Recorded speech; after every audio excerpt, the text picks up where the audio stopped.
Hello everyone, you all are welcome to Clear Nursing. आज हम बात करने वाले हैं ईसीजी के बारे में। तो मैं आपको आज ईसीजी बहुत अच्छे से और पूरा पढ़ाऊंगी और फिर इसके क्वेश्चन सॉल्व कराऊंगी, ईसीजी के क्वेश्चंस भी और उसके ट्रीटमेंट वाले क्वेश्चंस भी। तो चलिए ईसीजी स्टार्ट करते हैं। बिल्कुल ना कंसंट्रेट होके पढ़ना, जितना ज़्यादा फोकस होके पढ़ोगे ना उतना अच्छे से ईसीजी समझ में आएगा और उसके बाद कभी तुम्हें कोई ईसीजी वाले क्वेश्चन में कभी प्रॉब्लम नहीं आने वाली है।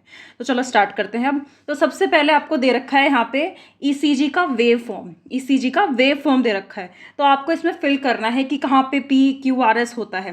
तो देखो ये क्या है पी, ठीक है, मैं इसको जूम इन कर देती हूँ। ये क्या है पी, ऊपर क्या है इस पे, ये क्या है नीचे क्यू, फिर क्या है आर, फिर क्या है यहाँ पे एस, फिर क्या है टी, ठीक है। क्या है पी एंड आर वेव, ठीक है। और ये जो बीच का दे रखा है आपको ये वाला, ये क्या है बेटा, ये है क्यू आर एस। और यहाँ से लेके यहाँ तक जो ये दे रखा है वो क्या है यहाँ पे क्यू एंड टी, ठीक है, क्यू एंड टी। तो ये क्या है पी आर, फिर क्यू आर एस कॉम्प्लेक्स, फिर क्या है क्यू टी। तो ये तीन चीज़ होती है जो ध्यान रखने की होती है वेव फॉर्म में। अब बात करते हैं next, what is happening during. तो बताओ पी वेव जब आती है तब क्या होता है। तो क्या होता है, पहले बात तो क्या होता है, डीपोलराइजेशन होता है। क्या है, डीपोलराइजेशन। अच्छा डीपोलराइजेशन क्या होता है वो भी आपको बता देते। देखो सिंपल चीज़ क्या होता है, डीपोलराइजेशन का मतलब होता है बेटा कि यहाँ पे क्या होगा, हार्ट मसल जो है वो क्या करती है, कॉन्ट्रैक्ट करती हैं। क्या करती हैं, कॉन्ट्रैक्शन करती हैं।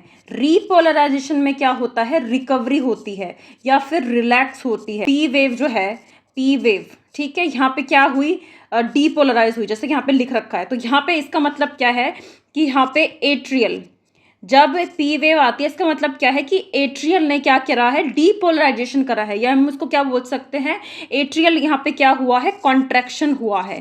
क्या हुआ है, कॉन्ट्रैक्शन हुआ है। फिर उसके बाद यहाँ पे लिख रखा है P R interval.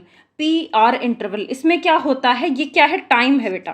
P R interval मैंने आपको बताया था ना ऊपर ये वाला, ये क्या है, टाइम है। ये किस चीज़ का टाइम दर्शा रहा है, time between atrial contraction, atrial contraction and ventricular contraction. मतलब कि एट्रियल डिपोलराइजेशन और क्या, वेंट्रिकुलर डिपोलराइजेशन के बीच का जो टाइम है वो क्या है, यहाँ पे पी आर इंटरवल होता है। अब क्या है Q R S, Q R S ये क्या दर्शा रहा है यहाँ पे, वेंट्रिकुलर, क्या है, वेंट्रिकुलर कॉन्ट्रैक्शन। अभी कॉन्ट्रैक्शन की मतलब कि डीपोलराइजेशन की ही बात चल रही है, ठीक है। इसमें भी क्या आएगा, डीपोलराइजेशन। तो Q R S complete interval किसको दर्शा रहा है, वेंट्रिकुलर कॉन्ट्रैक्शन को। फिर आता है टी वेव। टी वेव क्या हो रही है यहाँ पे, ये जो आती है तो क्या होता है, वेंट्रिकुलर, क्या हो रहा है, वेंट्रिकुलर रिलैक्सेशन होगा। अरे जब कॉन्ट्रैक्शन हुआ तो उसके बाद रिलैक्सेशन ही तो होगा। तो यहाँ पे क्या हो रहा है, रीपोलराइजेशन हो रहा है। तो सिंपल भाषा में समझ लो कि डीपोलराइजेशन तो क्या होता है, कॉन्ट्रैक्ट कर रही है वहाँ पे हार्ट मसल्स या हार्ट सेल्स एक्टिवेट हो रही हैं, और या फिर अगर वो रिलैक्स होती है तो क्या होता है, रीपोलराइजेशन उसको हम बोलते हैं। तो ये होता है जब P wave, P R interval and Q R interval and T wave आती हैं जब। तो ये आपको पता होना चाहिए कि पी वेव आएगी, तो यहाँ पे पी वेव आई तो क्या हुआ, एट्रियल ने क्या करा, कॉन्ट्रैक्ट करा। अब यहाँ से यहाँ तक ये क्या हुई, पी आर इंटरवल हुआ। पी आर इंटरवल में क्या हो रहा है, ये टाइम है between atrial contraction and ventricle contraction के बीच का टाइम। अब क्यू आर एस जैसे ही आया तो यहाँ पे वेंट्रिकल ने, देखो ये टाइम था ना बीच के इसके, तो यहाँ पे क्यू आर एस आते ही क्या हुआ, इंटरवल में वेंट्रिकल के कॉन्ट्रैक्ट कर दिया। जैसे यहाँ पे कॉन्ट्रैक्शन हुआ फिर टी वेव आई, इसका मतलब क्या है कि वेंट्रिकल क्या हो गया, रिलैक्स हो गए। तो ऐसे ईसीजी का पूरा वेव फॉर्म आता है। नेक्स्ट बात करते हैं डिफाइन। तो इसका डीपोलराइजेशन मतलब क्या होता है, डी कंप्रेस, डी कंप्रेस, ठीक है। और आर से क्या समझ लो, relax, refilling of blood, refilling of blood. तो आई होप आपको ये पेज समझ में आएगा अच्छे से कि मैंने आपको जो भी पढ़ाया अभी तक।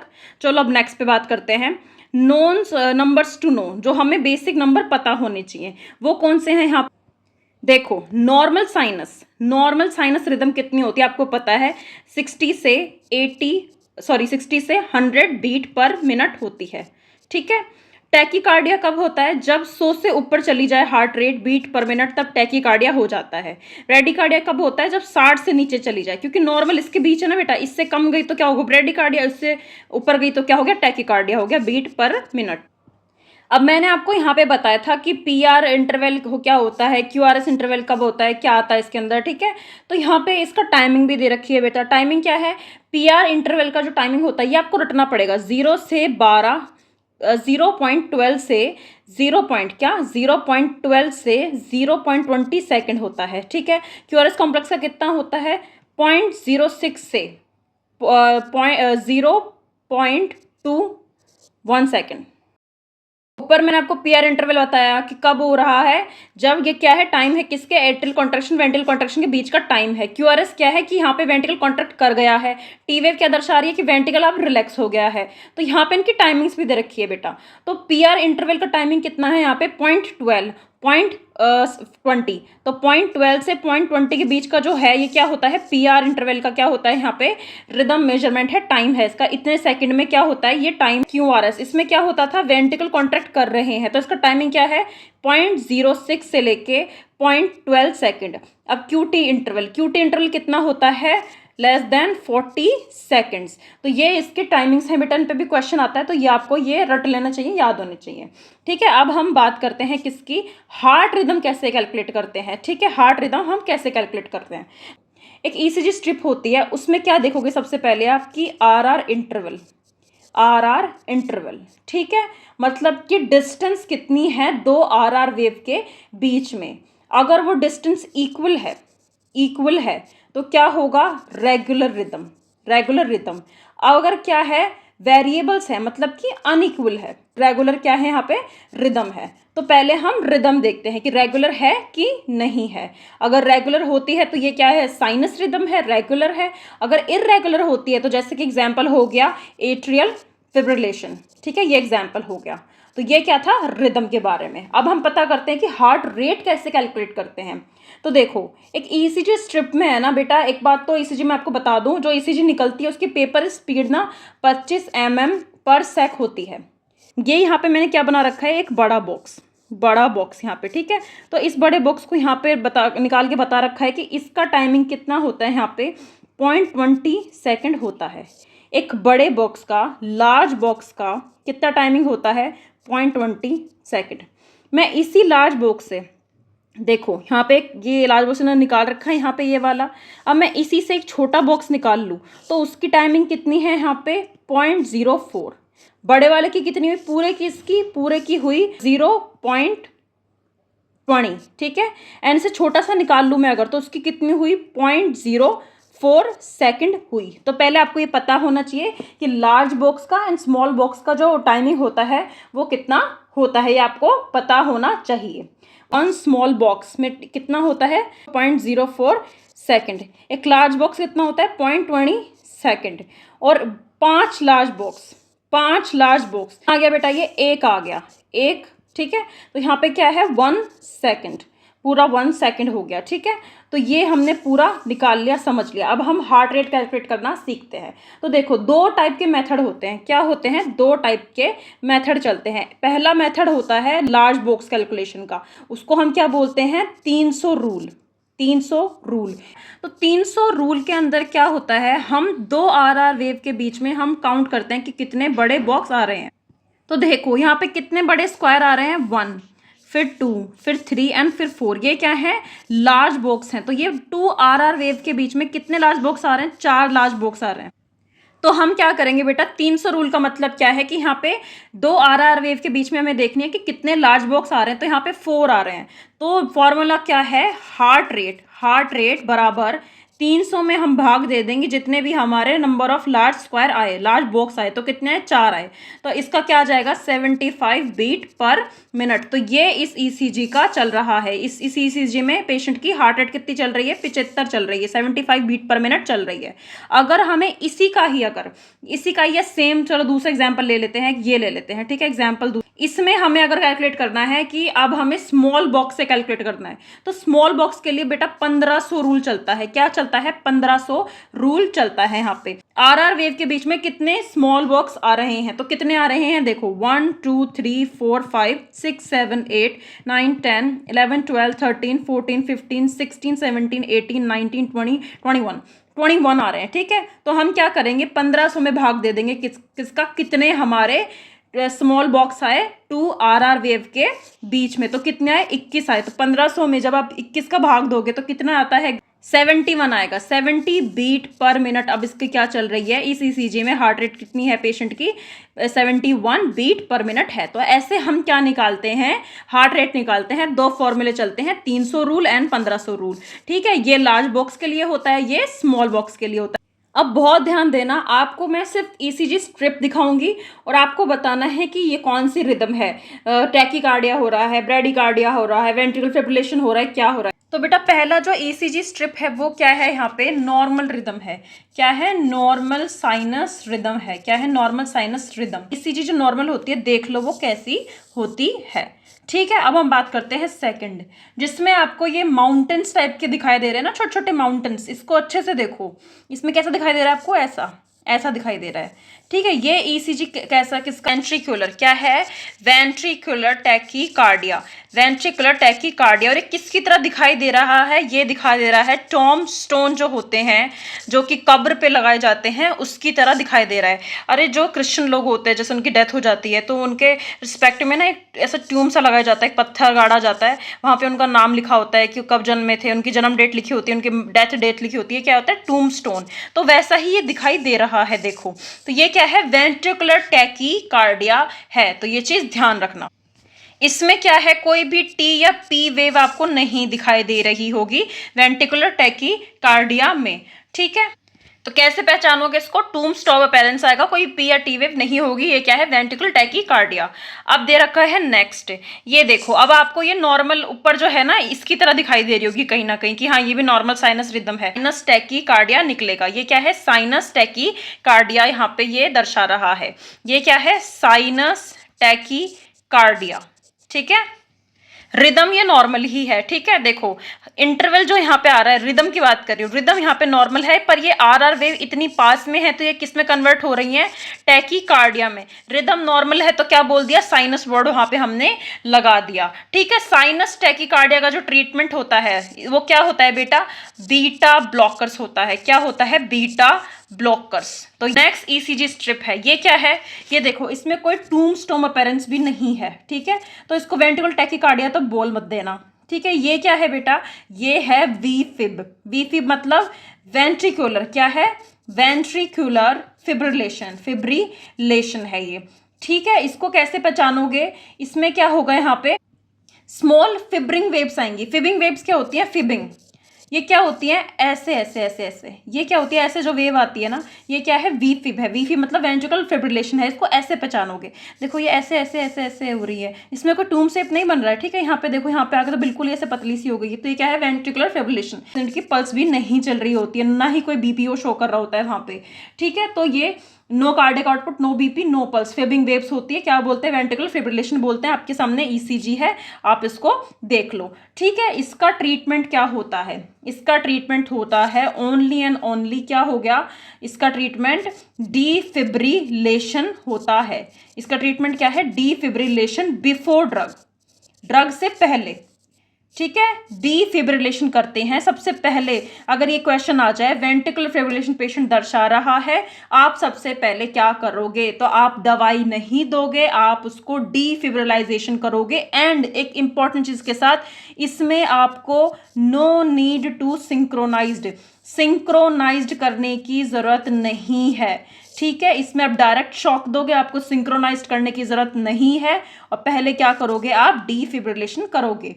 दूसरे नंबर पे आप क्या दोगे, ड्रग दोगे। जब पेशेंट स्टेबल हो जाएगा तो क्या करोगे, सेकंड नंबर पे डिफिब्रिलेशन के बाद हम ड्रग देते हैं। ड्रग क्या कौन कौन सी चलती है इसमें, लिडोकेन चलती है। क्या चलती है, लिडोकेन। फिर क्या चलती है इसमें, अमियोड्रोन चलेगी। ठीक है, अमियोड्रोन चलेगी। और क्या चलती है इसमें, तीसरी ड्रग कौन सी है, प्रोकेनामाइड। कौन सी है, प्रोकेनामाइड ड्रग होती है। तो ये 3 दवाई आप लगा सकते हो किसमें, वेंट्रिकुलर फिब्रिलेशन में। पर सबसे पहले आप क्या करोगे, डिफिब्रिलेशन करते हो और उसको आप सिंक्रोनाइज नहीं करते हो। तो ये क्या है, वेंट्रिकुलर फिब्रिलेशन का बेटा ट्रीटमेंट मैंने आपको ये बता दिया। ये किसको दर्शा रही है, ये दर्शा रही है एट्रियल फिब्रिलेशन को। किसको दर्शा रही है, एट्रियल फिब्रिलेशन को। और यहाँ पे सबसे अच्छी बात, यहाँ पे रिदमिक नहीं है। क्यों, आर वेव एक बार देखो, यहाँ पे इतनी पास में हो गई फिर दूर चली गई, तो ये रिदम में तो नहीं है, रिदम में नहीं है। तो ये क्या है, यहाँ पे irregular R R wave show कर रहा है, क्या कर रहा है, irregular R R interval show कर रहा है, और कोई पी वेव भी आपको देखने को नहीं मिल रही है। और पी वेव जो स्टार्ट होती थी वो किससे होती थी, एट्रियल से होती थी, एट्रियम से, ठीक है। तो यहाँ पे क्या है, इसको क्या बोलते हैं हम, एट्रियल फिब्रिलेशन। क्या बोलोगे, एट्रियल फिब्रिलेशन। देखो सारी स्ट्रिप में ईसीजी बहुत डिफरेंट है, ये तो नॉर्मल ही हो गया, ये टूम्बस्टॉक अपीयरेंस हो गया। इसमें देखो पास पास आ गई, ये नॉर्मल की तरह दिख रहा है पर इसमें पास पास आ गई आर आर, तो ये टाइकिकार्डिया में चला गया। ये तो बिल्कुल ही किसमें है, यूं यूं वेव फिबिंग वेव में है। तो ये ट्रीटमेंट क्या है, किसका ट्रीटमेंट की बात हो रही है, एट्रियल फिब्रिलेशन के ट्रीटमेंट की बात हो रही है बेटा। इसका ट्रीटमेंट होता है कार्डियोवर्जन एंड हिपेरिन थेरेपी। तो सबसे पहले क्या करोगे आप, कार्डियोवर्जन करोगे, और फिर क्या लगाते हो, दूसरे नंबर पे लगाते हो आप हिपेरिन की थेरेपी यहाँ पे चलती है। तो ये किसके लिए है, एट्रियल फिब्रिलेशन के लिए ये है। नेक्स्ट हम ईसीजी की बात करते हैं। ये बताओ ये कौन सा ईसीजी है, ये है बेटा pre mature ventricular contraction.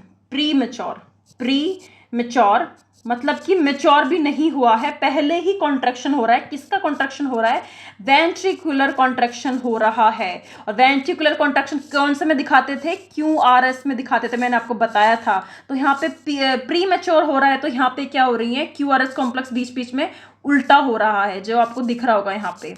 Ventricle contraction आपको ऊपर पढ़ाया था अभी, किस में होता है वो, QRS में होता है। तो यहाँ पे प्री मेच्योर हो रहा है, पहले ही कॉन्ट्रैक्शन आ रहा है, तो यहाँ पे बीच बीच में ईसीजी में आपको ना ये क्यू वेव नीचे उल्टी पड़ी हुई मिलेगी। सबसे पहले बेटा इसमें जो K+ है, पोटेशियम जो है वो क्या हो जाता है, decrease. Pre mature ventricle contraction में क्या हो जाता है, पोटेशियम का लेवल कम हो जाता है। साथ में हाइपोक्सिया भी देखने को मिलेगा, हाइपोक्सिया भी देखने को मिलेगा। नेक्स्ट क्या है, ये ऐसी सीधी लाइन आ जाए तो ये आपको पता ही है, फ्लैट लाइन इसको बोलते हैं।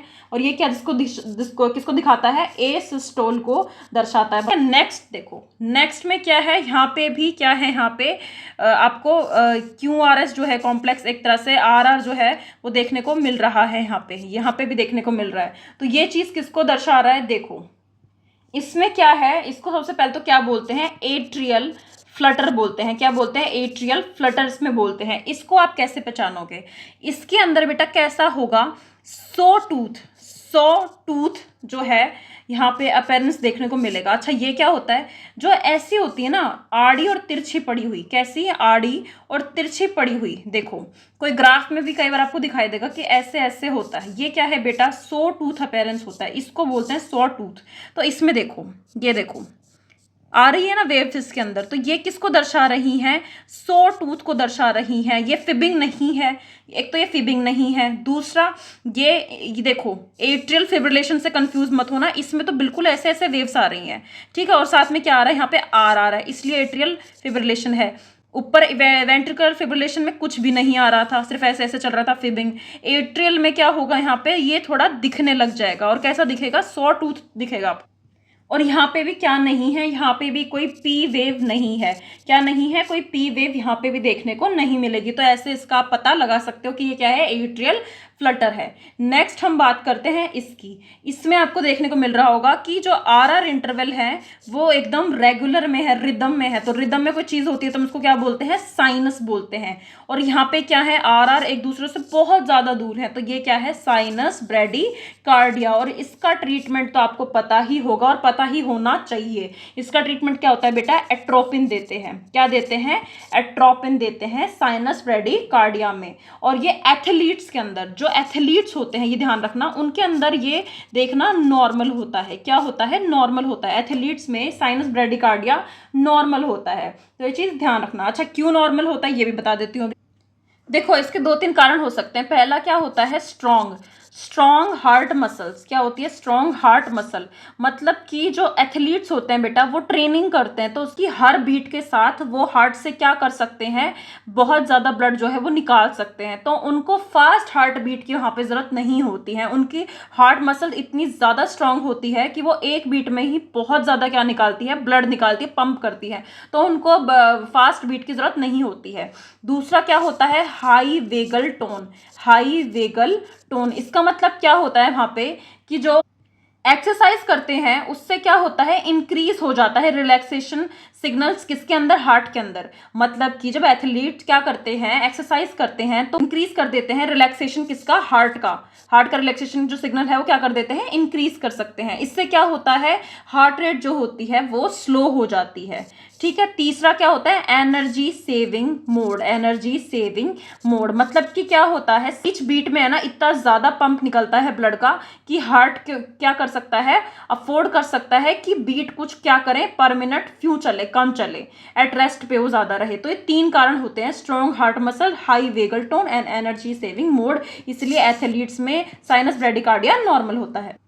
नेक्स्ट क्या है, ये लास्ट में देखो इसमें क्या है, बहुत ज़्यादा पास में है, क्या आरआर वेव बहुत ज़्यादा पास में है। तो ये टैकीकार्डिया तो है, ये तो हमने पता लगा लिया।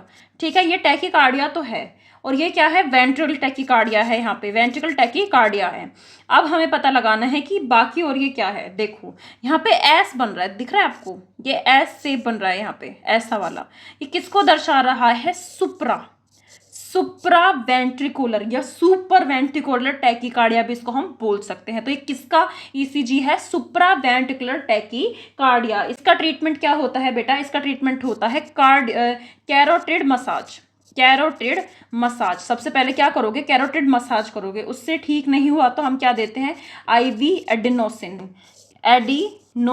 ठीक है, ये क्या है बेटा, ये फर्स्ट लाइन मेडिकेशन है। किसका, फर्स्ट लाइन मेडिकेशन है ट्रीट करने को सुप्रा वेंट्रिकुलर टैकीकार्डिया का, specially when and atrio ventricular AV node जो है वो इन्वॉल्वमेंट सस्पेक्टेड हो। मतलब कि सुप्रा वेंट्रिकुलर टैकीकार्डिया चल रहा है और साथ में हमने क्या पता लगा लिया कि एवी नोड भी इसके साथ क्या हुआ है, मिला हुआ है। तो हम क्या करते हैं, एडेनोसिन देते हैं। ठीक है, तो ये चीज ध्यान रखना, ये इसका ट्रीटमेंट होता है। ठीक है, तो ये मैंने आपको सारी ईसीजी स्ट्रिप्स के बारे में बता दिया। आई होप आपको बहुत अच्छे से समझ में आया होगा। नेक्स्ट हम चलते हैं हार्ट ब्लॉक्स की। सबसे पहला जो आपको दिख रहा है ये स्ट्रिप ऊपर वाली, ये क्या है बेटा, ये फर्स्ट डिग्री हार्ट ब्लॉक है। क्या है, फर्स्ट डिग्री हार्ट ब्लॉक। इसमें आप कैसा पता लगाओगे, इसमें जो पी वेव है या फिर पी आर इंटरवल जो है वो बेटा बहुत प्रोलॉन्ग्ड है। यहाँ पे क्या है, प्रोलॉन्ग्ड है, मतलब कि लॉन्गर देन 0.20 सेकेंड। तो ये क्या है, पी आर इंटरवल, ये प्रोलॉन्ग्ड है। किसमें, फर्स्ट डिग्री हार्ट ब्लॉक में। फर्स्ट डिग्री हार्ट ब्लॉक में जो रिदम होती है वो रेगुलर है, यहाँ पे रेगुलर में चल रहा है। और इसको कैसे पहचानोगे, इफ द आर, एक ट्रिक होती है, if the R is far from the P then you have first degree. अगर आर वेव जो है वो पी से फार है, दूर है, if R wave is far from the P then you have first degree. तो ये ध्यान रखना, पी आर इंटरवल जिसमें बहुत प्रोलॉन्ग चला गया वो हमारा क्या है, फर्स्ट डिग्री हार्ट ब्लॉक होता है। ये नेक्स्ट जो आपको ईसीजी स्ट्रिप दिखाई दे रही है ये किस चीज की है, ये है बेटा सेकंड हार्ट डिग्री ब्लॉक। क्या है, सेकंड डिग्री ब्लॉक, जिसको हम क्या बोलते हैं, वेंक बाक और मोबिट्स। क्या, मोबिट्स टाइप फर्स्ट। ये क्या है, हमारा सेकंड डिग्री है। ठीक है, सेकंड डिग्री है। इसमें बेटा पी जो वेव होती है, पी वेव क्या होगी, लॉन्गर होती जाएगी। देखो पी वेव आई और फिर लॉन्गर होती जा रही है और फिर दूसरी पी वेव आ गई। बीच में क्या है, क्यू आर एस कॉम्प्लेक्स जो है वो गायब हो गया, है ही नहीं यहाँ पे। तो ऐसे जो पूरी ईसीजी स्ट्रिप मिलेगी आपको कि एक बार नॉर्मल चल रहा है और फिर एकदम से पी वेव आई, पी वेव के बाद वो क्या हुआ, पी वेव के बाद बीच में क्यूआरएस कॉम्प्लेक्स है ही नहीं, गायब हो गया। तो पी वेव लॉन्गर होती होती दूसरी पी वेव आ गई और फिर वापस से ईसीजी स्ट्रिप नॉर्मल चलने लग गई। ऐसे आपको देखने को मिलेगा। तो ये आपको जिसमें देखने को मिले वो क्या है, सेकंड डिग्री हार्ट ब्लॉक है। और हम क्या कह सकते हैं, वहां पे वेन के बाक और मोबिस टाइप फर्स्ट है यहाँ पे। तो ये अच्छे से याद करना। अब नेक्स्ट क्या है, यहाँ पे ये है सेकंड डिग्री ब्लॉक ही, पर ये क्या है, मोबिट्स सेकंड है। क्या है, मोबिट्स, यहाँ पे क्या है, सेकंड है। इसमें क्या होगा, पी आर जो है, जो वहाँ पे नीचे क्या हो रहा था, मोबिट्स फर्स्ट में प्रोलॉन्ग्ड हो रहा था और फिर क्यू आर एस कॉम्प्लेक्स पूरा गायब हो रहा था। यहाँ पे क्या है, पी आर जो है वो बेटा कांस्टेंट है। क्या है, कांस्टेंट है। पर यहाँ पे क्या होगा, आपको क्यू आर एस कॉम्प्लेक्स जो है वो एकदम से आपको देखने को नहीं मिलेगा बीच में, पर पी आर जो है वो क्या हो जाएगी, कांस्टेंट हो जाएगी। ठीक है, वो कांस्टेंट आपको देखने को मिलेगी, मतलब कि constant P R interval in conducted beats. तो ये क्या है, मोबिस सेकंड है। अब हम बात करते थर्ड डिग्री में क्या होता है, पी वेव और जो क्या होती है क्यू वेव दोनों एग्री नहीं होती है। मतलब कि क्या है, यहाँ पे जो पी वेव है, पी वेव है, मतलब कि हम क्या बोल रहे हैं, एट्रियल का एक्टिविटी। और क्या बोल रहे हैं यहाँ पे हम, क्यू वेव, या फिर हम क्या बोल सकते हैं, क्यू आर कॉम्प्लेक्स, मतलब कि वेंट्रिकुलर का एक्टिविटी। बेटा दोनों क्या होते हैं, एक दूसरे से है ना इंडिपेंडेंट हो जाते हैं। मतलब कि होता है ना कि पहले पी वेव आया तो उसके बाद क्या आता है, क्यू आर एस आता है, फिर टी आता है। यहाँ पे क्या होता है, पी अपने हिसाब से चल रहा है और क्यू अपने हिसाब से चल रहा है।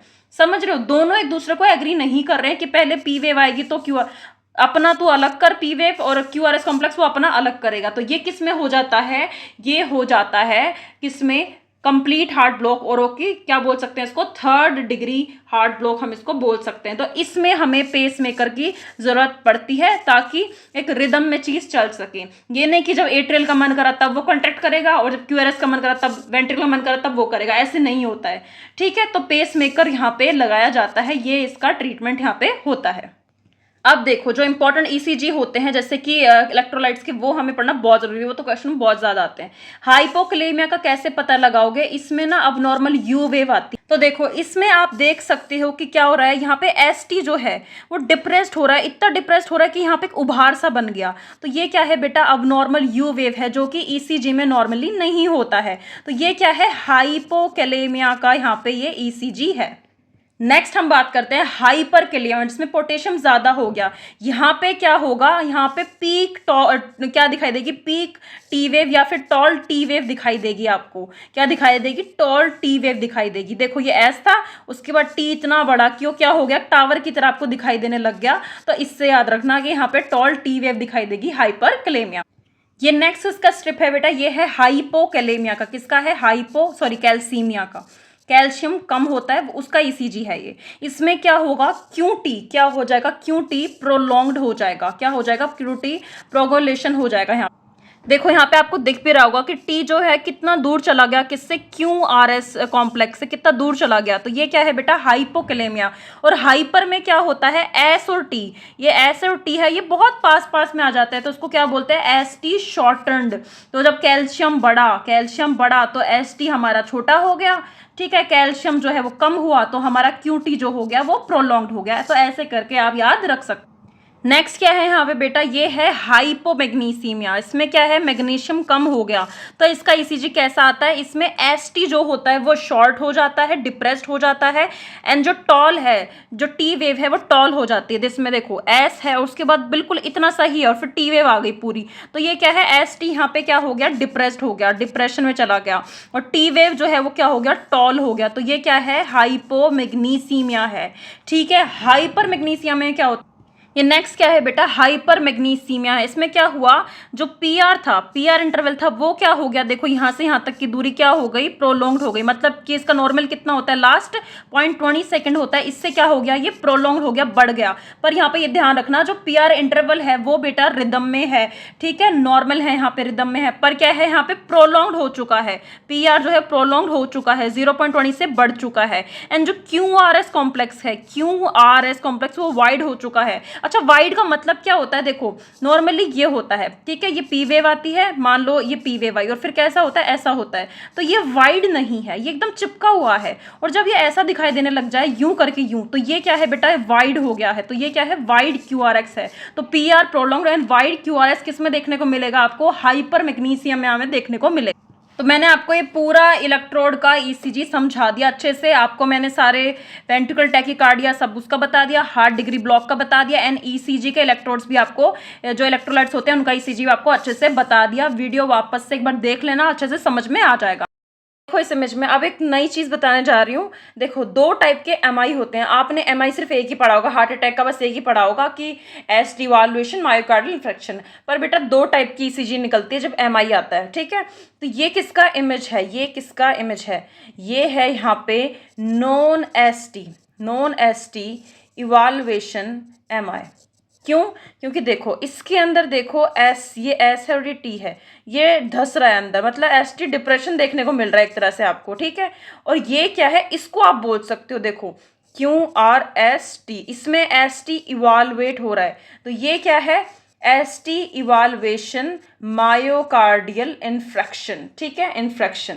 अब ये दोनों में क्या होता है वो अच्छे से देखते हैं। ठीक है, तो सबसे पहले डालते हैं यहाँ पे एस टी इवाल्वेशन और यहाँ पे नॉन एस टी इवाल्वेशन एम आई, ठीक है, ये एस टी इवैल्यूएशन एम आई। ब्लॉकेज ये किसके वजह से हो रहा है यहाँ पे, इस पे क्या होगा, अगर आपको ईसीजी शो कर रहा है कि S T evaluation myocardial infarction है, किसको दर्शा रहा है, कंप्लीट ब्लॉकेज को, किसको, कंप्लीट ब्लॉकेज को। और दूसरी तरफ अगर non S T evaluation myocardial infarction है तो किसको दर्शा रहा है, यहाँ पे पार्शियल ब्लॉकेज हुआ है, क्या हुआ है, पार्शियल ब्लॉकेज यहाँ पे हुआ है।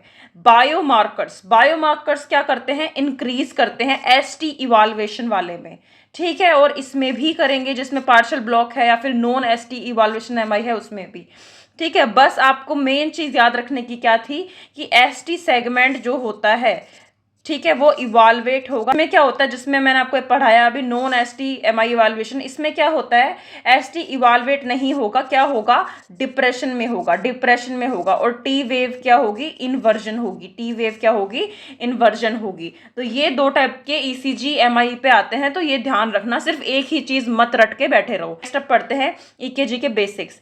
Place the patient at risk for blood clot, तो इसमें क्या आएगा बेटा, इसमें आएगा एट्रियल फिब्रिलेशन, एट्रियल फिब्रिलेशन, या फिर हम ए फिब भी इसको बोल सकते हैं, ए फिब, और एट्रियल फ्लटर, एट्रियल फ्लटर। वो क्या करते हैं, place the patient at risk for blood clots, ये चीज इंपॉर्टेंट है, याद रखना। नेक्स्ट में फिल इन द ब्लैंक्स से रखा है, फिर बोल रखा है is a racing pulse which originates from about the ventricle, ठीक है, तो ये कौन सी है बताओ, रेसिंग पल्स है जो ओरिजिनेट होती है वेंट्रिकल के अबाउ, तो ये कौन सी है, सुप्रावेंट्रिकुलर टैकीकार्डिया, टैकीकार्डिया, ठीक है, ये इंपॉर्टेंट है, याद रखना। पीईए बताओ, पीईए स्टैंड फॉर, इसका फुल फॉर्म क्या है, पल्सलेस, क्या है, पल्सलेस इलेक्ट्रिक एक्टिविटी, ठीक है, पल्सलेस इलेक्ट्रिक एक्टिविटी। नेक्स्ट क्या है, 4 irregular and false reading cause by patient और लीड मूवमेंट, इसको क्या बोलते हैं, इसको आर्टिफैक्ट बोलते हैं, आर्टिफैक्ट। ये क्या, उसका फुल फॉर्म क्या है, NSR, norms sinus rhythm. The node is the primary pacemaker of the heart, बताओ कौन सा है ये बात कर रहा है, ऐसे नोड। ट्रू और फॉल्स देख रहे हैं हम इसमें, बताओ ट्रू और फॉल्स क्या है। Tachycardia, ventricular tachycardia, patient can have a pulse और नो पल्स, ये ट्रू है एकदम। जिसको वेंट्रिकल टैकीकार्डिया, उस पेशेंट को पल्स भी हो सकती है और उसकी नो पल्स भी चल सकती है, ठीक है। Myocardial infarction will always present with ST evaluation, no, हमने अभी पढ़ा है कि नॉन एसटी इवैल्यूएशन भी होता है, तो ये क्या है, false. A bundle branch block, a bundle branch block is not able to detect by ECG, ठीक है, तो ये क्या है, फॉल्स है। नेक्स्ट क्या है, an implant pacemaker is a contraindicated to perform an EKG, false. आप ईकेजी कर सकते हो जिसको पेसमेकर लगा हुआ है। एट्रियल फिब्रिलेशन, इसको किससे मिलाओगे, तो इसको किससे मिलाएंगे यहाँ, तो इसमें ऑप्शन देखो, इनमें से कौन से ऑप्शन हो सकते हैं, तो एट्रियल फिब्रिलेशन के लिए जाएंगे, तो देखो इसमें ऑप्शन हो सकता है के, ठीक है, ये हमने पढ़ा था कि के, इसमें हम भरेंगे के, एट्रियल फिब्रिलेशन के क्या है, पढ़ते हैं, treatment with cardioversion and heparin therapy. तो सुन लिया आपने, एट्रियल फिब्रिलेशन का ट्रीटमेंट हम कैसे करेंगे, सबसे पहले हम कार्डियोवर्जन करते हैं, फिर हम क्या करते हैं, हिपेरिन थेरेपी चलाते हैं। अच्छा, साइनस ब्रेडिकार्डिया, दिमाग में आते ट्रीटमेंट याद आना चाहिए कि एट्रोपिन, एट्रोपिन लगा दो इसको, तो एट्रोपिन नहीं है शायद, हाँ ऑप्शन में क्या है वो देखते हैं।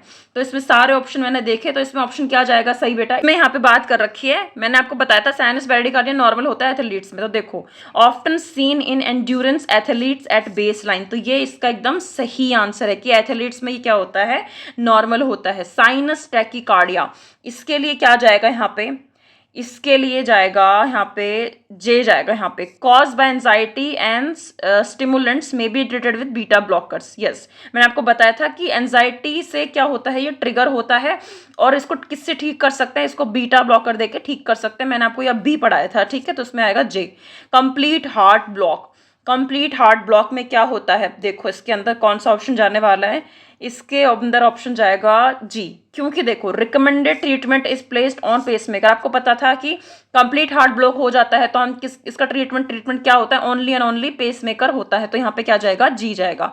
सुप्रावेंट्रिकुलर टैकीकार्डिया, सुप्रावेंट्रिकुलर टैकीकार्डिया के लिए क्या इंपॉर्टेंट है, इसमें देखो सुप्रावेंट्रिकुलर टैकीकार्डिया के लिए सही है इसमें एल, एल कहाँ है, carotid massage and IV adenosine beta blockers. मैंने आपको बताया था कि सुप्रावेंट्रल टैकीकार्डिया के लिए सबसे पहले हम क्या करते हैं, कैरोटिड मसाज करते हैं। उससे ठीक नहीं होता तो हम क्या देते हैं, एडेनोसिन। और एडेनोसिन क्या है बेटा, फर्स्ट लाइन ड्रग है इसका सुप्रावेंट्रिकुलर टैकीकार्डिया का। अब है एसटी इवाल्युएशन एमआई, इसमें क्या जाने वाला है, इसमें जाएगा सी ऑप्शन। इसका ट्रीटमेंट देख लो, पढ़ लो, इसका सी का क्या है इसका, ठीक है। इसका ट्रीटमेंट क्या है, मॉर्फिन, पहले हमने पेन मेडिकेशन देनी है, morphine, aspirin, oxygen, nitroglycerin and cardiac catheterisation.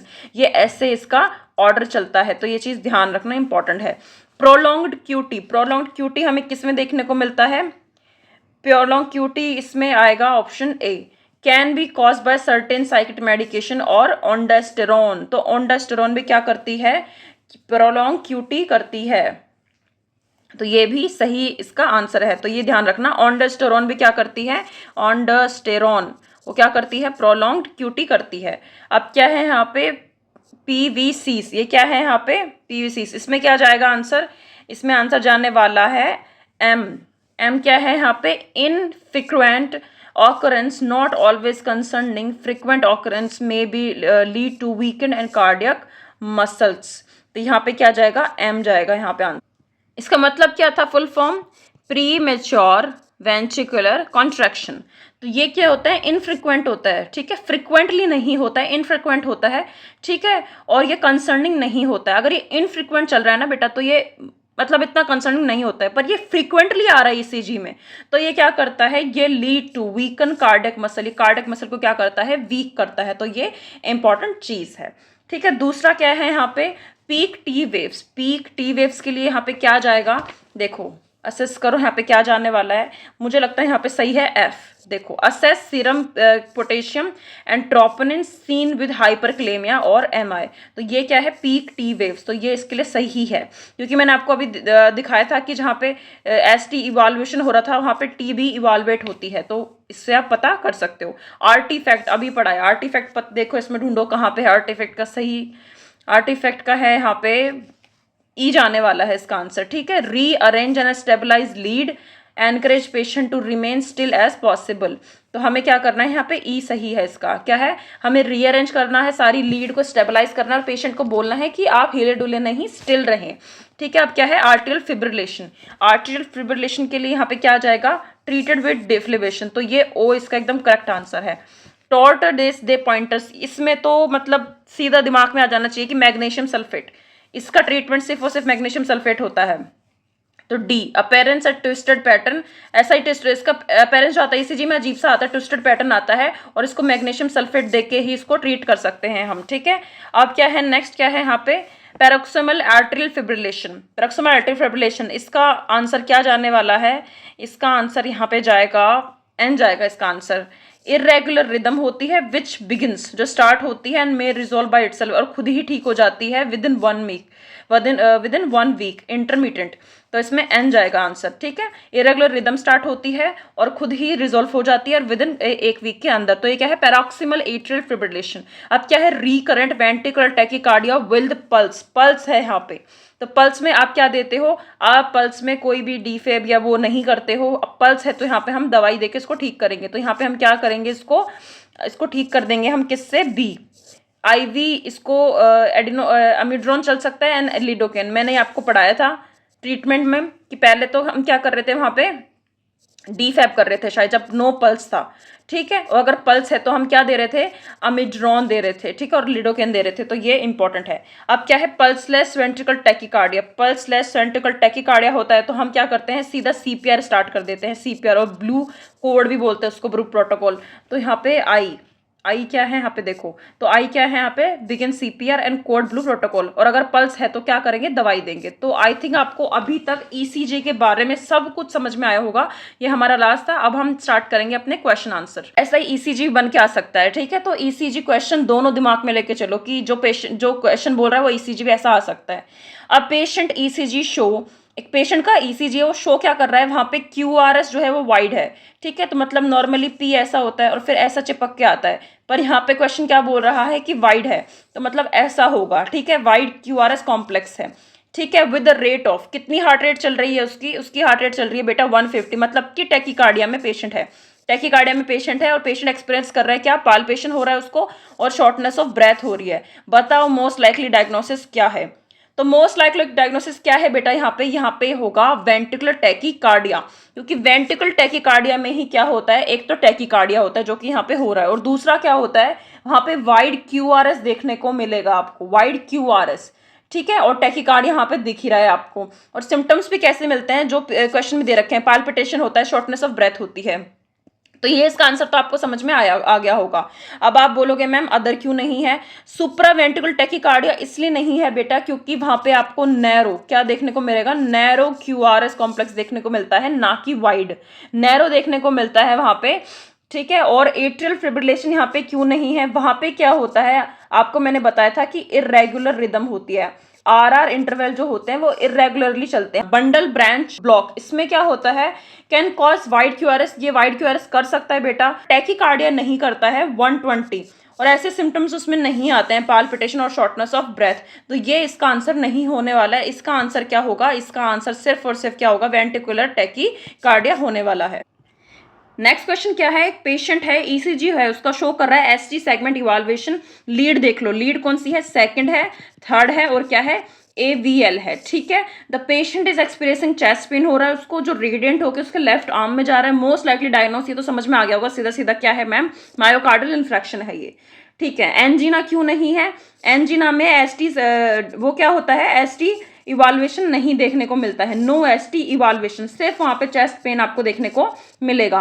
पेरिकार्डियाटिस क्यों नहीं है, पेरिकार्डियाटिस में बेटा डिफ्यूज एसटी वो होता है, डिफ्यूज एसटी इवाल्वेशन होता है, वहां पे लोकलाइज नहीं होता है, मतलब कि एक जगह नहीं होगा, आपको डिफ्यूज एसटी इवाल्वेशन देखने को मिलेगा हर लीड में, मैनी लीड्स के अंदर। यहाँ पे सिर्फ 3 लीड की बात हो रही है कि इसमें आपको एसटी सेगमेंट इवाल्वेशन देखने को मिल रहा है, पर पेरिकार्डियाटिस होगा तो आपको सारी लीड्स में अंदर मोस्टली डिफ्यूज एसटी इवाल्वेशन देखने को मिलेगा, लोकलाइज नहीं होता है। अब नेक्स्ट है इंपॉर्टेंट पल्मोनरी एम्बोलिज्म। एक तो बच्चों को ये लगता है कि ईसीजी सिर्फ और सिर्फ हार्ट के लिए निकाली जाती है, पर ऐसा नहीं होता है। पल्मोनरी एम्बोलिज्म के लिए इसमें ईसीजी का पैटर्न कैसा आता है, एक तो ये अक्यूट ईसीजी एम्बोलिज्म होता है ना, उसमें ईसीजी अच्छे से शो करता है। तो यहाँ पे इसका आंसर ये क्यों नहीं है, क्योंकि पल्मोनरी एम्बोलिज्म में क्या होता है, S1 Q3 T3 होता है ईसीजी के अंदर। अब आप बोलोगे मैम ये क्या है, तो देखो S1 का मतलब है ए प्रोमिनेंट, क्या है बेटा, a prominent S wave in lead 1, ठीक है, इन लीड 1। Q3 क्या है यहाँ पे, a Q wave in lead 3rd, ठीक है। एंड T3 क्या है यहाँ पे, इन्वर्टेड, क्या है, inverted T wave in lead 3rd। तो ये तीनों चीजें देखने को मिलती हैं इसके अंदर, इसलिए पल्मोनरी एम्बोलिज्म यहाँ पे आंसर नहीं होने वाला है, ठीक है। क्योंकि इसमें कैसे देखने को मिलता है, classical ECG pattern S1 Q3 T3 देखने को मिलता है, तो ये भी इसका आंसर नहीं जाने वाला है। तो ये अच्छे से पढ़ना इंपॉर्टेंट और नई चीज है। नेक्स्ट क्वेश्चन है, patient ECG show a prolong QT interval, okay, prolong QT interval है, which medication would you expect the physician to avoid, मतलब कौन सा मेडिकेशन डॉक्टर नहीं देगा, अवॉइड करेगा यहाँ पे, ठीक है। बीटा ब्लॉकर्स करेगा, कैल्शियम चैनल ब्लॉकर यहाँ पे करने वाला है, या फिर यहाँ पे एंटी एरिथमिक नहीं देगा, या फिर क्या नहीं देगा, यहाँ पे एंटीबायोटिक नहीं देगा। तो बताओ इसका, यहाँ पे ऑप्शन जाने वाला है सी, एंटी एरिथमिक्स। अच्छा, इसका आंसर ये क्यों जाने वाला है, देखो एक तो इसमें कौन सी दवाइयाँ आती हैं, जैसे कि अमिड्रॉन आता है, अमियोड्रॉन, ठीक है, और क्या आता है इसमें, सोटैलॉल आता है, ठीक है। तो ये एंटी इज्मिक में आती हैं।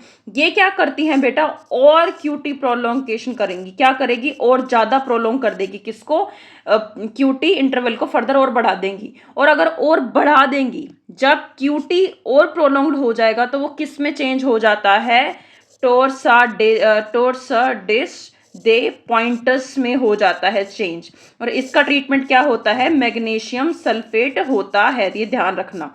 तो हम एंटी एरिथमिक देंगे जिसमें प्रोलॉन्ग क्यूटी हो रखा है तो और बढ़ जाएगा, और टोर्टस दे पॉइंटर्स में बदल जाएगा, तो ये चीज़ ध्यान रखना। और टोर्टस दे पॉइंटर्स में बदल गया तो इसका ट्रीटमेंट क्या है, मैग्नीशियम सल्फेट वहाँ पे हम देते हैं, ठीक है। बीटा ब्लॉकर जो होता है वो प्रोलॉन्ग नहीं करता है क्यूटी को, बल्कि प्रोटेक्ट करता है। कैल्शियम चैनल ब्लॉक भी कोई इफेक्ट नहीं डालता है।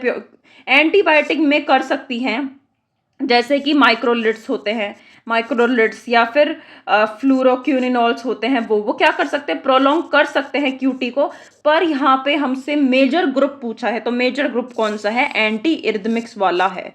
ठीक है, ये नहीं होता ऑप्शन में तो एंटीबायोटिक जा सकता था, तो ये इसका आंसर है। Patient ECG show atrial fibrillation with rapid ventricular response. Atrial fibrillation चल रहा है with rapid ventricular response. The patient heart rate is 140। Okay, what is the most appropriate initial treatment, तो इसका इनिशियल ट्रीटमेंट बताओ। तो सीधा सीधा पूछा है कि एट्रियल फिब्रिलेशन का ट्रीटमेंट बता दो। तो मैंने आपको पढ़ाया था कि सबसे पहले क्या करते हैं, कार्डियोवर्जन करते हैं, फिर हम क्या करते हैं, उसके बाद दूसरा क्या था इसमें, हिपेरिन ब्लॉक था, हिपेरिन थेरेपी चल रही थी। ठीक है, अब आप बोलोगे ठीक है मैम इसका सही सही आंसर कार्डियोवर्जन जाना चाहिए, फिर तो नहीं जाएगा। क्यों नहीं जाएगा, सुन लो। कार्डियोवर्जन क्या होता है, यूज उसमें होता है जिसमें पेशेंट बेटा अनस्टेबल हो। अनस्टेबल का मतलब क्या है, पेशेंट शो कर रहा है शॉक, हाइपोटेंशन, सिनकॉप, ये चीजें सिम्टम्स आ रहे हैं, तो ये किसको दर्शा रहा है कि पेशेंट अनस्टेबल है, उसको चक्कर आ रहे हैं, शॉक हो रहा है, बीपी कम हो रहा है। उसमें आप सबसे पहले ट्रीटमेंट क्या करोगे, कार्डियोवर्जन करोगे। ठीक है, फिर हिपेरिन के बारे में आप सोचते हो, पर यहाँ पे हिपेरिन दे ही नहीं रखा और कार्डियोवर्जन आंसर में नहीं जाने वाला, क्योंकि पेशेंट तो यहाँ पे स्टेबल है अभी, तो अभी नहीं करना है। तो बाकी इन तीनों में से क्या करना है फिर, तो यहाँ पे क्या करना है बेटा, यहाँ पे हमें क्या करना है, एक चीज देखो कि एट्रियल फिब्रिलेशन हो रहा है विद रैपिड वेंटिकुलर रिस्पॉन्स। ये वर्ड का भी तो कोई महत्व है कि नहीं है यहाँ पे। तो जब फर्स्ट लाइन ट्रीटमेंट होता है, first line for rate control, एक तो हमें रेट कंट्रोल करनी है। ठीक है, 140 जा रहा है बीट और जुड़ा हुआ है किसके साथ, रैपिड वेंट्रिकुलर रिस्पॉन्स के साथ। तो वहां पे हम क्या ट्रीटमेंट देते हैं, बीटा ब्लॉकर्स। बीटा ब्लॉकर में भी कौन सा देते हैं बेटा, मेटोप्रोलोल देते हैं। ध्यान रखना क्वेश्चन आए कि एट्रियल फिब्रिलेशन हो रहा है, उसके साथ रैपिड वेंट्रिकुलर रिस्पॉन्स भी हो रहा है। रैपिड वेंट्रिकुलर रिस्पॉन्स होएगा तो इसका मतलब क्या है कि एक तरह से बीट ज्यादा आएंगी 140, तो उसमें हमें क्या करना है। और अगर पेशेंट स्टेबल है, पेशेंट कोई सिम्टम नहीं दे रहा है कि ना तो शॉक हाइपरटेंशन, तो सीधा सीधा बीटा ब्लॉकर लगा दो, और वो भी कौन सा, मेटोप्रोलोल लगाओगे। ठीक है, तो ये आंसर जाने वाला है। अगर पेशेंट यहाँ पे अनस्टेबल होता, पेशेंट दिखाता मुझे शॉक हो रहा है, मुझे बीपी कम जा रहा है, तो सबसे पहले हम कार्डियोवर्जन वहां पे करते हैं। इसलिए यहाँ पे सही आंसर क्या जाएगा, बीटा ब्लॉकर जाने। आप बोलोगे मैम कैल्शियम चैनल ब्लॉकर भी जा सकता है, वो भी ये चीज को ठीक करता है। हाँ ठीक करता है, मैं मानती हूँ, पर बीटा ब्लॉकर जब कॉन्ट्रा इंडिकेटेड होते हैं किसी पेशेंट में जब बीटा ब्लॉकर कॉन्ट्रा इंडिकेटेड होंगे, तो आप सेकंड अल्टरनेटिव के यूज में क्या करोगे, कैल्शियम चैनल ब्लॉकर यूज करते हो। तो यहाँ पे तो बीटा ब्लॉकर दे रखा है और वो कॉन्ट्रा इंडिकेटेड भी नहीं है, तो यहाँ पे बीटा ब्लॉकर से इसका आंसर जाने वाला है। नेक्स्ट है एंटीकोगुलेशन। एंटीकोगुलेशन क्या करता है बेटा, स्ट्रोक से प्रिवेंशन करता है, स्ट्रोक प्रिवेंशन करता है। ये कोई इनिशियल अक्यूट स्टेप नहीं है रेट कंट्रोल करने का। क्वेश्चन क्या है, पेशेंट एक्सपीरियंसिंग वेंट्रिकुलर फिब्रिलेशन, यहाँ पे वेंट्रिकुलर फिब्रिलेशन है, इनिशियल ट्रीटमेंट बता दो। तो इनिशियल ट्रीटमेंट दिमाग में सीधा सीधा आ जाना चाहिए कि डीफैब करेंगे, डिफिब्रिलेट करेंगे। ठीक है, यहाँ पे क्या होती है, एक तो केओटिक फिबिंग रिदम आती है, उसको केओटिक भी बोलते हैं, फिबिंग रिदम आती है। ठीक है, फिबिंग प्लस नो पल्स होता है, और क्या होता है, इमीडिएटली हमें उसको डीफैब करना होता है। मैंने आपको पढ़ाया था नो नीड टू सिंक्रोनाइज, तो यहाँ पे आपको सिंक्रोनाइज करने की जरूरत नहीं है। तो डीफिब्रिलेशन प्लस इमीडिएट अनसिंक्रोनाइज्ड शॉक। ठीक है, तो ये इसका आंसर जाने वाला है। एपिनेफ्रिन दे रखा है ऊपर, एपिनेफ्रिन हम किस में देते हैं, गिवन आफ्टर फर्स्ट शॉक। जब फर्स्ट शॉक हम दे देते हैं बेटा, तब उसके बाद हम क्या देते हैं, एपिनेफ्रिन दे देते हैं।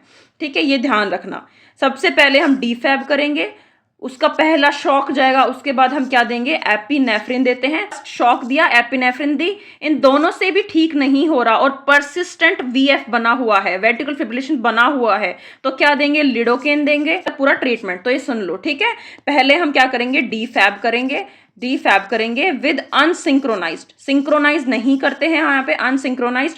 फिर उसके बाद हम पहला शॉक दे देते हैं, तो हम क्या देते हैं, एपिनेफ्रिन देते हैं। उसके बाद भी अगर ये दोनों चीजें करने के बाद भी पेशेंट फिर भी शो कर रहा है वेंट्रिकुलर फिब्रिलेशन, तो हम क्या देंगे, लिडोकेन वहां पे हम दे देते हैं। इसमें कार्डियोवर्जन ऑप्शन नहीं जाने वाला है। क्यों नहीं जाने वाला है, कि वो किसके लिए काम आता है, टैकीरिथमियास विद पल्स, इसके लिए काम आता है। वेंट्रिकल फिब्रिलेशन के लिए काम में नहीं आता है। नेक्स्ट क्या है, पेशेंट जो है वो एक्सपीरियंस कर रहा है, एसवीटी कर रहा है, ठीक है, हार्ट रेट कितनी है 180 हो चुकी है, मोस्ट इनिशियल ट्रीटमेंट कौन सा होगा बता दो। तो इसका तो दिमाग में सीधा आना चाहिए कि फर्स्ट लाइन ड्रग जो होता है वो कौन सा होता है, एडेनोसिन। तो इसका करेक्ट आंसर क्या जाने वाला है, एडेनोसिन ही जाने वाला है। नेक्स्ट क्या है, पेशेंट एक्सपीरियंसिंग, इसका तो देखते ही आ जाना चाहिए मैग्नीशियम सल्फेट। मैम इससे अच्छा तो कुछ हो ही नहीं सकता, फर्स्ट लाइन ट्रीटमेंट है इसका ये, तो ये ध्यान रखना। और ये कब होता है, जब क्यूटी प्रोलॉन्ग होती जाएगी तो इसमें चेंज हो जाएगी, ध्यान रख लेना। हमें ये दवाई तो क्या करनी है, अवॉइड करनी है, ठीक है। क्यों करनी है अवॉइड, क्योंकि ये क्या करेगी, प्रोलॉन्ग करेगी क्यूटी को और ज्यादा, ठीक है। तो इसको तो हमें पूरा अवॉइड करना है मिड्रॉन को। तो नेक्स्ट क्या है, patient expressing symptomatic bradycardia with rate of 40 पर मिनट। जहां पे ब्रेडिकार्डिया दिख जाए, दिखते ही दिमाग में आ जाना चाहिए एट्रोपिन, आंसर जाएगा इसका, ठीक है। फर्स्ट लाइन सिम्टोमेटिक ब्रेडिकार्डिया का ट्रीटमेंट कौन सा होता है, एट्रोपिन। एट्रोपिन क्या करता है, ब्लॉक करता है वेगस नर्व को और इंक्रीज करता है किसको, हार्ट रेट को, ठीक है। एपिनेफ्रिन और डोपामाइन, ये दोनों चीजें आप यूज तभी करते हो जब क्या होता है, एट्रोपिन इनफेक्टिव हो जाती है या फिर अवेलेबल नहीं रहती है। अगर नहीं है अवेलेबल और इनफेक्टिव हो चुका है एट्रोपिन, तो आप क्या करोगे, फिर एपिनेफ्रिन और डोपामाइन देते हो, ठीक है। परफॉर्म पेसिंग, ये तब करते हैं बेटा जब ड्रग जो होती है वो फेल हो जाती है, मतलब कोई भी ड्रग काम नहीं कर रही तो हम पेसिंग स्टार्ट कर देते हैं, ठीक है। तो ये ध्यान रखना इसका आंसर। अब इंपॉर्टेंट बात बताने की ये है कि एक तो नॉर्सेट का बंडल है हमारे पास, ठीक, में 2 पीडीएफ है, 2 पीडीएफ है किसकी, इमेज बेस्ड क्वेश्चन की पीडीएफ है बेटा, जो कि आता है इमेज बेस्ड क्वेश्चन। इसमें एक ओबीजी के सारे मैन्यूअर दे रखे हैं और एक सर्जिकल इंस्ट्रूमेंट, और जितने भी इंस्ट्रूमेंट है सारे हमने पढ़ा रखे हैं। दूसरा क्या है, आपको एक पीडीएफ मिलेगा, उसमें प्रीवियस ईयर के भी नॉर्सेट के क्वेश्चन पढ़ना बहुत जरूरी है, क्योंकि रिपीटेटिव होते हैं, और रिपीटेटिव नहीं होते तो आपको उससे ये पता चलेगा कि ये क्वेश्चन बार बार रिपीट हो रहा है, तो इस टॉपिक में को पढ़ लूँ मैं। मान लो डिजॉक्सिन बार बार आया है, ठीक है, तो आपको ये पता चल जाएगा कि डिजॉक्सिन मुझे पढ़ना चाहिए, वो फिर से भी आ सकता है, हो सकता है कि सेम क्वेश्चन ना आए, पर बेटा उससे और कोई क्वेश्चन उठा के बना सकता है एग्जामिनर। तो प्रीवियस ईयर की नॉर्सेट पीडीएफ है उसमें, और सिनेरियो बेस्ड क्वेश्चन है जो कि आपके मेंस में काम आएंगे। सिनेरियो बेस्ड क्वेश्चन बेटा कभी भी ये ध्यान रखना, कोई भी आप पढ़ते हो बेटा बुक या कोई भी पीडीएफ, ये मत सोचना कि सेम की सेम एग्जामिनर छाप देगा, ऐसा नहीं होता है। ऐसा हुआ तो वो कोई लक की बात होती है या फिर अदर चीजें होती हैं जो हमें पता नहीं होती। तो सिनेरियो बेस्ड क्वेश्चन आपको क्या करता है, आपकी क्रिटिकल थिंकिंग को एनहेंस करता है। एनहेंस जब होगा क्रिटिकल थिंकिंग, तो आपको क्वेश्चन जो है फर्दर समझ में आने लग जाएंगे, क्योंकि आपको ये चीज पता है कि प्रैक्टिस से ही इंसान बेटर बनता है। तो ये क्या है, नॉर्सेट बंडल है, ओनली 249 रुपीज के अंदर। तो आई थिंक आपको ये परचेज करना चाहिए, ऐसा मैं सोचती हूँ। फिर भी आपको लगता है कि नहीं इसके बिना भी मेरी तैयारी अच्छी है या मैं सिलेक्शन ले लूंगा, तो बहुत अच्छी बात है बेटा। तो अगर आपको कहीं से भी लग रहा है कि मैं कोई कसर नहीं छोड़ने वाला हूँ इस बार नॉर्सेट में, तो फॉर श्योर आपको ये बाय करना चाहिए। दूसरा इंपॉर्टेंट चीज क्या है, हमने टेस्ट सीरीज जो है वो स्टार्ट कर दी है, उसमें आपको एक सैंपल टेस्ट मिलेगा जो मैं अभी टेलीग्राम पे अपलोड कर दूंगी। सैंपल टेस्ट है, उसको देख के आप पता कर सकते हो कि ये टेस्ट सीरीज हमें लेनी चाहिए कि नहीं लेनी चाहिए। तो टेस्ट सीरीज में क्या है, 2 प्री लिम्स आएगा उसके पेपर हैं, 2 मेंस के पेपर हैं, एंड 2 क्या है, इमेज बेस्ड क्वेश्चन के पेपर हैं, जो कि बहुत अच्छे हैं। उससे आपकी प्रैक्टिस होगी, उससे आपको पता चलेगा कि आपकी कितनी तैयारी अभी तक हो चुकी है। उसमें 2 प्री के पेपर हैं, 2 मेंस के पेपर है और 2 इमेज बेस्ड क्वेश्चन के पेपर है, जो हमने बनाए हैं हमारे हिसाब से आपकी तैयारी को असेस करने के लिए, कि आप खुद अपना तैयारी असेस कर सको, सिर्फ और सिर्फ 119 रुपीज के अंदर। ये भी आप हमें व्हाट्सएप पे मैसेज करके दोनों चीजें ले सकते हो। व्हाट्सएप नंबर है हमारा 9116765424। तो यहाँ पे आप सीधा मैसेज कर सकते हो और ये दोनों पीडीएफ ले सकते हो और अपनी तैयारी को बेहतर बना सकते हो। मैं तो यही बोलूंगी कि कोई कसर मत छोड़ना, चाहे टेस्ट सीरीज की बात हो, नॉर्सेट बंडल की बात हो, या कोई और बुक बाय करने की बात हो, अपनी पूरी जान लगा दो, अभी भी बहुत टाइम बाकी है। और कोई टॉपिक पढ़ना हो आपको, प्लीज़ आप हमें कमेंट सेक्शन में कमेंट करें कि मैम हमें ये टॉपिक पढ़ना है, प्लीज़ पढ़ा दीजिए। मैं बहुत बेहतरीन आपको टॉपिक पढ़ाऊंगी। और अभी फर्दर वीडियोस आने वाली हैं स्किन डिसऑर्डर के ऊपर, जिसमें हम इमेज बेस की बात करेंगे, और आपको लेबर मैनेजमेंट जो है उसके क्वेश्चन, एंड कीमोथेरेपी ड्रग के क्वेश्चन पढ़ाए जाएंगे, एंड कम्युनिटी हेल्थ नर्सिंग के जो भी लोगो आते हैं, प्रोग्राम आते हैं, उन सब के बारे में आपको पढ़ाया जाएगा। तो ये वीडियोस फर्दर आने वाली हैं। तो keep watching channel clear nursing and subscribers. Thank you and thank you so much for watching this video.